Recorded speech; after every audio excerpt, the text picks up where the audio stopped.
आइए इस क्वेश्चन में हम देखते हैं कि हमें करना क्या है। तो हमें के मैप बनाना है इस फंक्शन का, और हमें फाइनली समझ सकते हैं कि हमें मिनिमाइज करके एक रिजल्ट चाहिए। ठीक है, इतना बड़ा जो फंक्शन है इसे हमें मिनिमाइज करना है के मैप की मदद से, और हमें के मैप बनाना है, मेक के मैप क्वेश्चन में दिया हुआ है। तो आइए देखते हैं इसे कैसे करना है। सबसे पहले हमें ये देखना होगा कि हमें जो फंक्शन दिया है उसमें हमने फाइनली मांग क्या रहा है। यहाँ पाई का साइन है। पाई का मतलब हमने पहले भी बताया कि पाई का मतलब होता है प्रोडक्ट। ठीक है, और प्रोडक्ट में हम क्या करते हैं, हमें करना होता है प्रोडक्ट करना होता है। किसका प्रोडक्ट करना है? प्रोडक्ट ऑफ सम। तो हमने पहले भी बताया कि जब POS होता है तो POS में हम प्रायोरिटी किसको देते हैं? 0 को, क्योंकि SOP में प्रायोरिटी किसे देते हैं? 1 को। तो POS है तो यहाँ प्रायोरिटी किसे मिलेगा? प्रायोरिटी यहाँ मिलेगा 0 को, और प्रायोरिटी नहीं किसे मिलेगा? प्रायोरिटी नहीं मिलेगा 1 को। यानी कि प्रायोरिटी देने का मतलब होता है कि जो भी इनपुट रहेगा उसके ऊपर बार नहीं रहेगा। तो हमने 0 को प्रायोरिटी दिया है, तो 0 के अपोजिट में A है तो A के ऊपर बार नहीं रहेगा, और यहीं 1 को प्रायोरिटी नहीं दिया गया है तो 1 के करस्पॉन्डिंग अगर A आता है तो उसके ऊपर हम बार लिख देंगे। और एक चीज़, यहाँ हमें प्रोडक्ट चाहिए। किसका प्रोडक्ट चाहिए? सम का। तो हमें अगर सम मिलेगा तब ना हम उसका प्रोडक्ट कर पाएंगे। हमें अगर सम मिल जाए तब हम उनका प्रोडक्ट कर पाएंगे। हमें सम ही नहीं मिलेगा तो प्रोडक्ट किस चीज़ का करेंगे?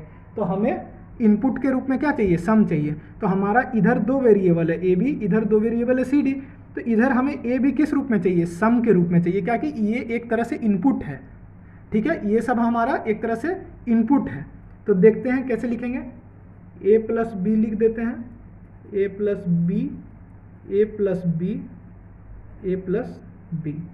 ठीक है, और यहाँ C plus D, C plus D, C plus D, C plus D, ऐसे हमने लिख दिया। अब देखिए हमने क्या कहा, 0 को प्रायोरिटी देते हैं। जहाँ 0 उसके ऊपर बार नहीं लगेगा। तो देखिए दोनों 0 है तो दोनों के ऊपर बार नहीं लगेगा। एक 0 एक 1 है तो जहाँ 1 है वहाँ बार लगा दीजिए, जहाँ 1 है वहाँ बार लगाइए, जहाँ 1 है वहाँ बार लगाइए। देखिए जहाँ जहाँ 1 है जिस एलिमेंट के करस्पॉन्डिंग उन पे हम बार लगा देंगे। अब आपको समझ में आ गया होगा। अब हमें क्या करना है कि जहाँ जहाँ ये जो नंबर लिखा हुआ है इन पहले नंबर के करस्पॉन्डिंग हमें 0 0 लिख देना है। कि इस बार हमें प्रायोरिटी 0 को दिया है। तो देखिए क्या क्या नंबर है, 3, यहाँ 3 के करस्पॉन्डिंग 0 लिख दीजिए, 4 के करस्पॉन्डिंग 0, 5, 7, 11, 13, 15। ठीक है, हमने इन सब जगह पे 0 लिख दिया है। ठीक है, अब देखिए यहाँ पे एक D अलग से दिया हुआ है। इस D का आखिर मतलब क्या है? इस D का मतलब होता है डोंट केयर कंडीशन। क्या? Don't care condition. तो डोंट केयर कंडीशन जहाँ जहाँ है वहाँ हम X लिख देते हैं। जैसे 6, 8, 10, 12, तो कहाँ हो गया? 6, 8, 10, 12, 12 आ जाएगा। चलिए यहाँ आ गया 12। ठीक है, तो एक यहाँ मैं एक चीज़ समझाना चाहूँगा। जैसे मैंने पहले बताया वीडियो में कि अगर आपके पास ऐसे 1 1 का 3 है, आपके पास 3 1 है लेकिन आपके पास 4th 1 नहीं है, लेकिन उसके जगह अगर X है तो आप इसको लेके एक बना सकते हैं, एक सेट बना सकते हैं। लेकिन अगर आपके पास 2 अलग अलग X है तो आप अगर बोलेंगे कि अगर हम इन दोनों को मिला के एक सेट बना दें तो ये हम नहीं बना सकते हैं, क्योंकि X क्या है? X को हम as a helping element use करते हैं। कैसे? Helping element. ये हमें सिर्फ ये हेल्प करता है। ठीक है, एक बार इसने हेल्प कर दिया इसके बाद इसका खेल ख़त्म। ये 2x को मिला के यहाँ पे 1 तो है ही नहीं, तो ये हेल्प किसका करेगा?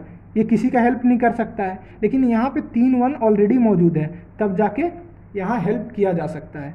तो इसलिए आइए देखते हैं अब हम कैसे बनेगा। तो एक हमारा देखिए यहाँ पे 4 का सेट एक बन गया। ठीक है, एक 4 का सेट आपका यहाँ बन जाएगा।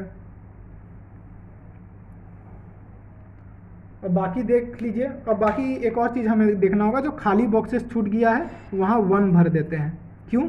यहाँ 0 प्रायोरिटी में, 1 प्रायोरिटी में नहीं है। तो अब हमें यहाँ सिर्फ 2 ही इनपुट मिला है, मतलब 2 ही सेट हमें मिला है। तो अब देखते हैं इसके करस्पॉन्डिंग जो कॉमन है वो हम लिखते हैं। तो ग्रीन वाले के लिए लिखते हैं। तो इन दोनों में देखिए, तो इन दोनों में कॉमन क्या है? इन दोनों में B बार कॉमन है, तो लिख दीजिए B बार। ठीक है, इन दोनों में क्या कॉमन है, कॉलम्स में सी कॉमन है, तो सी लिख दीजिए।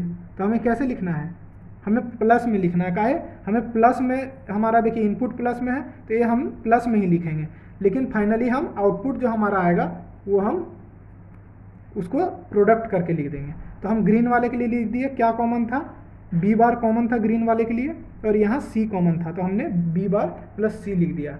अब इसमें देखते हैं हम क्या लिख सकते हैं पिंक वाले में।